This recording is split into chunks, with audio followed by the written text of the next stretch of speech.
नमस्कार मित्रांनो, महाराष्ट्र विधानसभा निवडणूक 2024च्या संदर्भात जर आपण बघितलं तर 22 ऑक्टोबर पासून आपल्याकडे नामनिर्देशन अर्ज म्हणजे नॉमिनेशन फॉर्म जमा करण्याची सुरुवात झालेली आहे आणि 29 तारखेपर्यंत हा नामनिर्देशित फॉर्म त्या ठिकाणी जमा करण्यात येणार आहे। सध्या सगळीकडे तीच चर्चा चालू आहे की आता कोणता उमेदवार आपल्या भागातून उभा राहणार आहे। पण मित्रांनो, ज्या उमेदवाराला निवडणुकीसाठी उभा राहायचं आहे त्याला नामनिर्देशन अर्जाचा जो फॉर्म आहे तो फॉर्म 2B हा भरून द्यावा लागतो आणि तो कुणाकडे भरून द्यायचा आहे तर निवडणूक अधिकाऱ्याकडे सादर करावा लागतोय।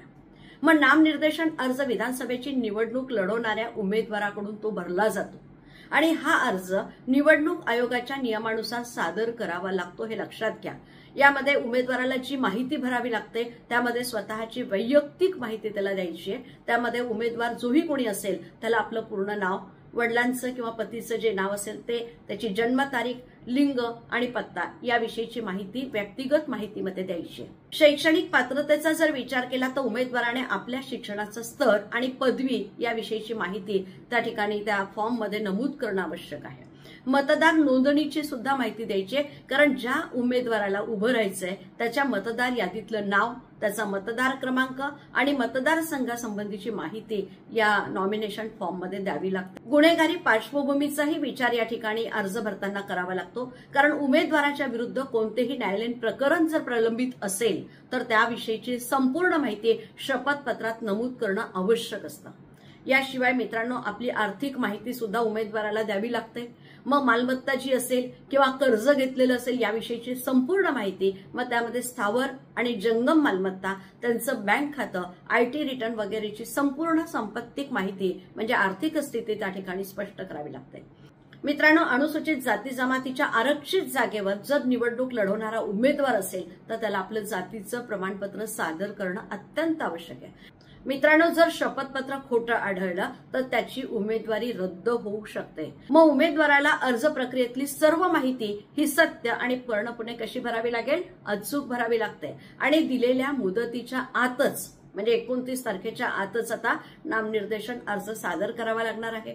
मतदार यादीमध्ये त्याची नोंद असणं फार आवश्यक आहे, कारण उमेदवाराला त्याच्या मतदार यादीतला क्रमांक आणि मतदान क्रमांक इथे नमूद करणं आवश्यक असतं। हे तेव्हा शक्य आहे जेव्हा त्याचं नाव मतदार यादीत असेल। मित्रांनो, डिपॉझिटच्या संदर्भातला सुद्धा एक कॉलम असतो ज्याच्यामध्ये जामीन म्हणून काही रक्कम निवडणूक आयोगाकडे जमा करावी लागते। जर सामान्य उमेदवार असेल म्हणजे ओपन कॅटेगरीचा असेल तर त्याला किती रुपये भरावे लागणार आहे डिपॉझिट? 10,000 आणि अनुसूचित जाती जमातीचा असेल तर त्याच्या निम्मे म्हणजे 5,000 डिपॉझिट त्या ठिकाणी त्यांना भरावं लागणार आहे।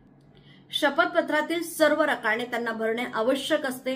त्या ठिकाणी कोणताही रकाना रिक्त ठेवू शकत नाही। त्या ठिकाणी त्यांना निरंक किंवा नॉट ऍप्लिकेबल किंवा जर माहित नसेल तर नॉट नोन अशा पद्धतीने तो रकाना मात्र भरावाच लागेल, रिकामा ठेवता येणार नाही। मित्रांनो, अनामत रक्कम भरण्यासाठी त्या ठिकाणी आपण पाहतो की अनामत रक्कम रोख किंवा रिझर्व्ह बँक ऑफ इंडिया शासकीय कोषागार येथे चलनाद्वारे भरावी लागते। इथे चेक स्वीकारला जात नाही। नामनिर्देशन पत्रासोबत रोख रकमेची पावती आपल्याला सादर करावी लागणार आहे किंवा चलन सादर करणं अत्यंत आवश्यक आहे। मित्रांनो, निवडणूक खर्चाचं नियंत्रण हे सोपं व्हावं म्हणून उमेदवाराला नामनिर्देशन पत्र सादर करावयाच्या किमान 1 दिवस आधी आपलं बँकेमध्ये स्वतःचं खातं स्वतःच्या नावाने फक्त निवडणूक खर्चासाठी खातं उघडणं आवश्यक आहे आणि या खात्याच्या क्रमांकाची माहिती सुद्धा आपल्याला नॉमिनेशन फॉर्म मध्ये द्यावी लागते। अखेरच्या दिवशी दुपारी 3 वाजेपर्यंत आपली नामनिर्देशन पत्र स्वीकारली जातात आणि या ठिकाणी जास्तीत जास्त एखाद्या व्यक्तीला असं वाटलं की मला 2 किंवा 3 ठिकाणाहून उभं राहायचंय तर मित्रांनो, केवळ एक उमेदवार 2 मतदारसंघातना या ठिकाणी निवडणूक लढवू शकतो। मतदार यादीमध्ये उमेदवाराचं नाव आहे, त्या मतदारसंघातील मतदार यादीची प्रमाणित प्रत सुद्धा जोडणं आवश्यक आहे। राष्ट्रीय पक्ष असेल किंवा राज्यस्तरीय पक्ष असेल किंवा मान्यता प्राप्त पक्षाचा उमेदवार असल्यास मित्रांनो त्याला अर्जासोबत AB फॉर्म भरावा लागतो। मतदारसंघ जर रिझर्व्ह असेल तर त्या नामनिर्देशन पत्रासोबत सक्षम अधिकाऱ्याने दिलेलं जातीचं प्रमाणपत्र जोडणं आवश्यक आहे। बँकेमध्ये स्वतःच्या नावे फक्त निवडणूक खर्चासाठी जे खातं उघडलंय किंवा सदर खाते क्रमांकाची माहिती या नॉमिनेशन फॉर्म मध्ये लेखी स्वरूपात देणं आवश्यक आहे। उमेदवाराचा फोटो असेल, रहिवास पुरावा असेल, पॅन कार्ड याची साक्षांकित प्रत यापैकी द्यावं लागेल। उमेदवार मान्यता प्राप्त राजकीय पक्षाचा असेल तर किती सूचक द्यावे लागतील? 1 सूचक असेल आणि अपक्ष असल्यास मित्रांनो 10 सूचकांची नावं त्या ठिकाणी द्यावी लागतील। नामनिर्देशन अर्ज सादर करण्यासाठी येणाऱ्या व्यक्ती 3 वाहनांची त्यांच्यावर मर्यादा घातलेली आहे आणि त्या ठिकाणी आपण पाहतो केवळ 4 व्यक्ती म्हणजे स्वतः उमेदवार असे एकूण धरून 5 व्यक्ती त्या ठिकाणी अर्ज देण्यासाठी जाऊ शकतात। अशा प्रकारे मित्रांनो, उमेदवारी अर्ज भरत असताना अतिशय काळजीपूर्वक तो भरणं गरजेचं आहे। त्यामध्ये कोणत्याही प्रकारची खाडाखोड चालत नाही।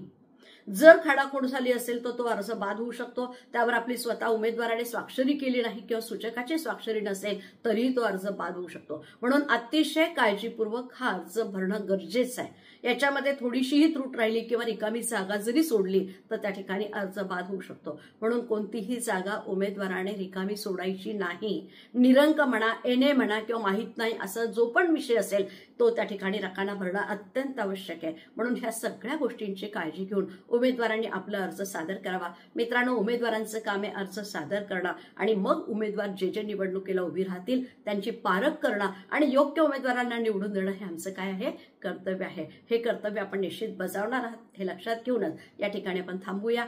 Okay, thank you.